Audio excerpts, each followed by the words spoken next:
Hello everyone, welcome to my channel. So today's video I'm going to explain about the Mauryan Empire, your 9th standard ICSE history syllabus. So 4th lesson I'm going to explain it in video. So Mauryan Empire, most commonly you people know about that in this chapter how they set an ICSE syllabus means they completely covered about ancient period, medieval period and also about modern period. So these all civilization, especially 9th standard syllabus. If we are going to consider 9th standard syllabus, first lesson is mentioned about Harappan civilization. So next they mentioned about Vedic age and also this all belongs to the ancient period of history. So this Mauryan Empire also. So how we people know about that emergence of Janapadas, Mahajanapada, smaller kingdom, larger kingdoms and all. So later battles or fought between one Janapadas to another Mahajanapadas. So later some of the other different powerful person came to exist and also he started to conquer the Mahajanapada regions and establish the new empire, new dynasties and all. So these all are very common in history, right? So like the same Mauryan Empire also. I mentioned here, say it was founded by Chandragupta Maurya, so founder of the Mauryan dynasty. So how he found the Mauryan dynasty here means by overthrowing the Nandas. Then who are Nandas? That's one of the important thing, right? So Nandas means they belongs to the Magadha Janapada, Magadha Mahajanapada. I think you heard about that name of that different Mahajanapadas, Magadha, Avanti, Kosala. So lot of different Mahajanapadas were there on that time. So like the same Magadha also one of the Mahajanapada. So those who ruled over the Magadha Mahajanapada means that is by the Nandas. So here Chandragupta Maurya overthrew. Overthrow means nothing, defeat the Nandas and capture the region of the Magadha Empire and finally establish one of the largest empire here. So this largest empire, Mauryan Empire, called it as largest empire in ancient India. So in ancient India, this was one of the largest empire. So later Chandragupta Maurya established, we called him as the founder of the Mauryan Empire. Later his son Bindusara contributed to expansion of the Mauryan Empire and after the rule of Bindusara, his son Ashoka, he completely extend the Mauryan Empire and Mauryan Empire has reached to the peak position in the ruling of the Ashoka. So we are studying about history means to know about the history, sources are very important. Without sources, we can't get the knowledge regarding or information about the historical event or the incident. That's why sources are very important. Most commonly you people know about that sources are divided into two parts, correct? One is literary sources and another one is archaeological sources. So archaeological sources means nothing, remain things, for example monuments, fossils, so different kind of the things, inscriptions and all, edicts and all. So these all are coming under the part of archaeological sources. By observing that, by looking over that, we can get some of the information. Like the same literary sources. So literary sources means nothing, written documents, right? So here to know about the Mauryan empires, to study about the Mauryan empire, we people have both the different kind of sources also. One is literary and another one is archaeological sources. So first we can study about the literary sources. First one is given about Arthashastra. So what about that Arthashastra? See, Arthashastra is one of the most important source written by Kautilya, also known as Chanakya. Even we called him as Vishnu Gupta also. So he written the Arthashastra, book of Arthashastra. Then what about the information? What about the matter he covered in the part of Arthashastra? See, Chanakya mentioned about politics, administration of the Mauryan Empire, economy of the Mauryan Empire, taxation policies of the Mauryan Empire, and different warfare methods followed by the Mauryan Empire. So these all matters covered in the book of Arthashastra. That's why just we are going through the part of Arthashastra means these all different matters, different knowledge we can get it about the Mauryan Empire. So I hope what I am explaining in simple language you people are understanding that well, and these lessons and explanation will very helpful to your examination. That's why I request with you to subscribe my channel, share it, and like, comment for next videos, and we can go for next topic, next literary sources. Okay, so second one is Indica. Sorry. So what about that Indica? Indica also another one of the literary sources written by Megasthenes. Then who was Megasthenes? He was the Greek ambassador.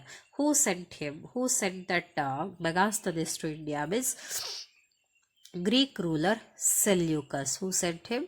Seleucus. Okay. So Seleucus sent him to India. So he mentioned about the Mauryan Empire. So which kind of the information he written in his book Indica means when he was moving towards the Mauryan Empire, what he observed, what he heard from the different peoples about the Mauryan rulers and all Mauryan administration, that everything has written in the book of Indica. So it provide information about Mauryan society, Mauryan administration, and also prosperity, so richness, royal thing, wealthiness of the Mauryan Empire. So Indica also very important source. So only two literary sources mentioned in your syllabus. Now we are moving to the archaeological sources, right? So archaeological sources means remain thing. It may be the monument, edicts, inscriptions, whatever it may be. So see here, edicts of Ashoka. So that's also considered as one of the important archaeological sources actually. So archaeological sources most commonly I told you now. So inscribed on the rocks and pillars. See, carving on the rock surfaces, rock pillars, stone pillars and all, or stone slabs and all. So carved on that, inscribed on that. So what about the meaning of edicts then? See, edicts means the thing, official orders issued by the rulers. So that we called it as the edicts. So edicts of Ashoka means the thing, official orders to common people issued by Ashoka. So that's at present day we are getting some of the information or knowledge from the edicts of Ashoka. It explains about Dhamma, the thing but Dharma, non-violence, and also welfare measures. So it's explaining about the welfare measures also. And also he mentioned about in his addiction means protection of the animal, means animals must be protected in Mauryan Empire. And another one of the important thing, it has written in Kharoshti script and the Brahmi script. So some inscriptions, some edicts were carved in Kharoshti and some inscriptions or edicts were carved in Brahmi script. That's also very important. So nearly 14 rock edicts and 7 pillar edicts also formed by or established by the ruler Ashoka on that time. So we can go for next slide here. Please next archaeological source. So next one is Sanchi Stupa. So Sanchi Stupa, it located in Madhya Pradesh, another one of the important archaeological source. So it has built during the Ashoka's period, Ashoka's ruling period and all. So what we can observe it in Sanchi Stupa means it depicts about the life of Buddha and Jataka tales. That's also very important. So what about the structure of the Sanchi Stupa means semi-spherical solid dome. So dome shaped, semi-spherical dome shaped structure, and also it has built by unburned bricks and stone also used to construct this. So totally they depicted about the life of Buddha and the Jataka tales, and also some sculpture of lion.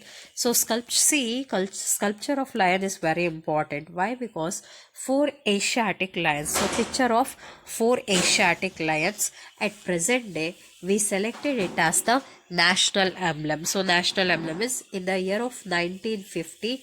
We selected that 4 Asiatic lions built or constructed in Sanchi Stupa, selected as the national emblem. That's why Sanchi Stupa is one of the very important archaeological source.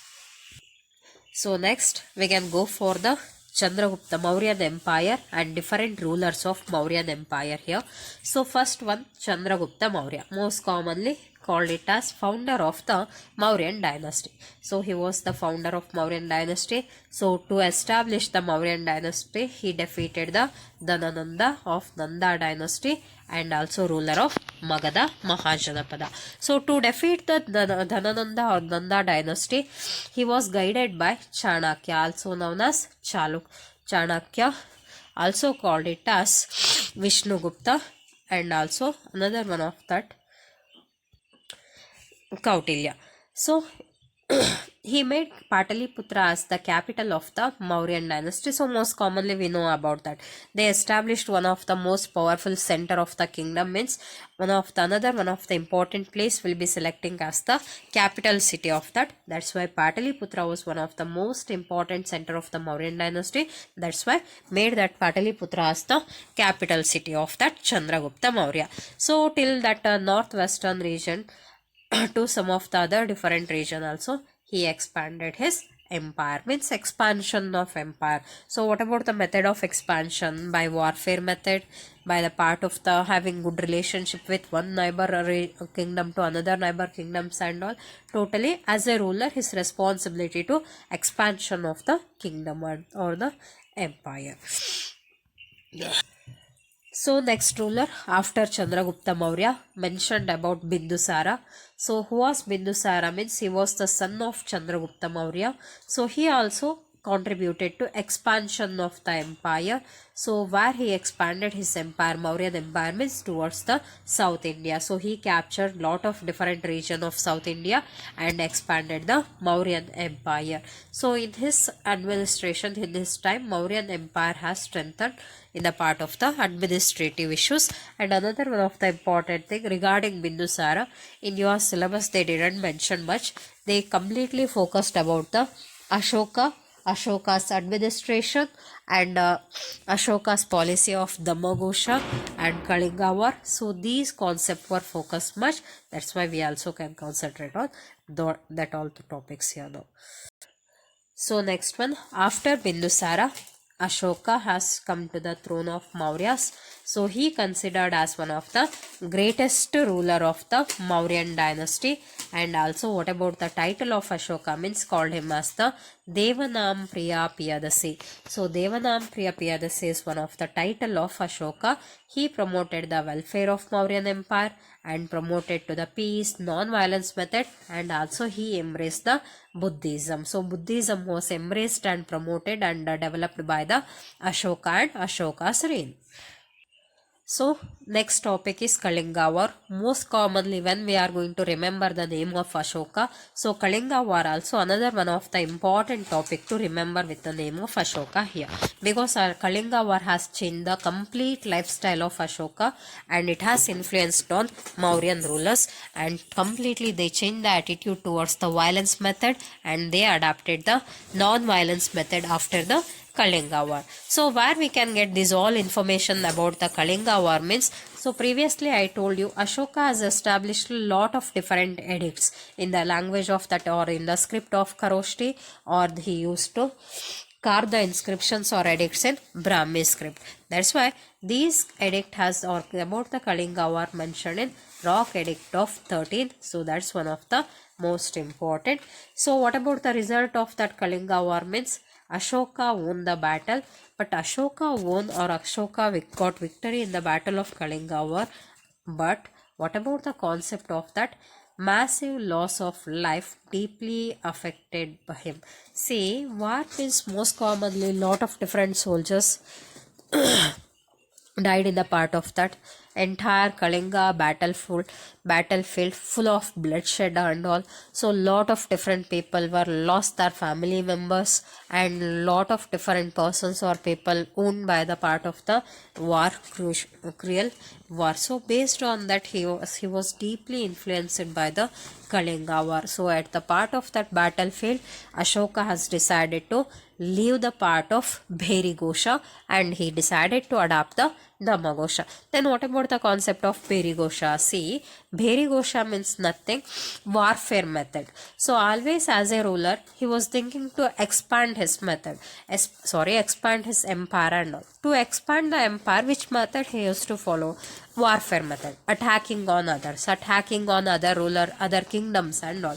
So when he saw that loss in the battlefield, loss of lot of different soldiers, life of different soldiers and all, that's why finally he decided to leave the concept of Bherigosha and adapted the Dhammagosha. So what about the concept of Dhammagosha then? Dhammagosha means non-violence. So as a ruler, he should leave the concept of violence and adapted the policy of non-violence, and always he should work to the welfare of the people, those who are living in his empire. That's why Kalinga war influenced a lot on Ashoka's life.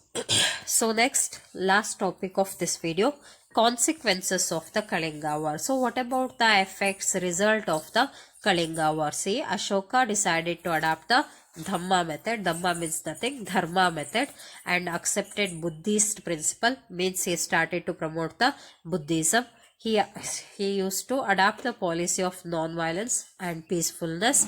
So animal killing, animal sacrifice completely prohibited in the Mauryan Empire. He started to spread the Buddhism towards the nation and across the nation also. So these all we called it as the consequences of Kalinga war. So another few consequences I didn't mention here. One of that, prisoners of war were used for the agricultural activities. So what about the concept of that prisoners of war? See, previously Ashoka fought a lot of different wars and all. So in that wars, when that Mauryans got victory or achieved victory in that all, so soldiers of that captured by the Mauryan Empire and kept it as the prisoners on that time. So that all the prisoners should be used for the agricultural activities. So that concept also introduced by the Ashoka. See, if war prisoners or prisoners of war used for the agricultural activities means it will contribute increasing the production level. Production means increasing the cultivation of crops, and it will become useful for the kingdom people. That's why he contributed. He focused to increase the agricultural activities. So I hope till here I explained about sources of Mauryan Empire and different rulers of Mauryan Empire, and also I explained about Kalinga war and consequences of Kalinga war. I hope this video, the simple teaching and simple language completely understood to you. So I hope this is clearly getting to you. I requesting with you subscribe my channel, share, like, comment for next classes. Thank you everyone. Thank you for watching.